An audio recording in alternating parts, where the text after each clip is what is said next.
जापानको खाना किन गुलियो हुन्छ भनेको त चिनी पो राख्ने रहेछ कि खानामा।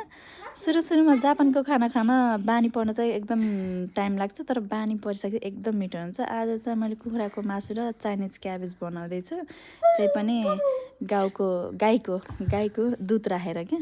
अब मासुमा गाईको दुध राखेपछि कस्तो हुन्छ होला है, बानी नपर्नेले त खानै सक्नुहुन्न।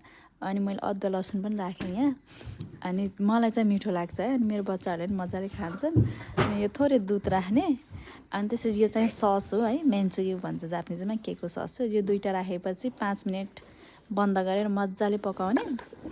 अनि यसमा सुप पनि निस्किन्छ। अनि यो लास्टमा हालेको चाहिँ पोट्याटो स्ट्रच हो कि, यो चाहिँ आलुको धुलो होला सायद होइन। अनि यो चिसो पानीमा घोलेर राख्यो भने चाहिँ एकदम ग्रेभी टाइपको हुन्छ कि। अनि लास्टमा चाहिँ थोरै ब्ल्याक पेपर राख्ने, अनि भातसँग मजाले खान यस्तो मिठो लाग्छ है। ल धन्यवाद है लास्टसम्म हेरिदिनु भएकोमा।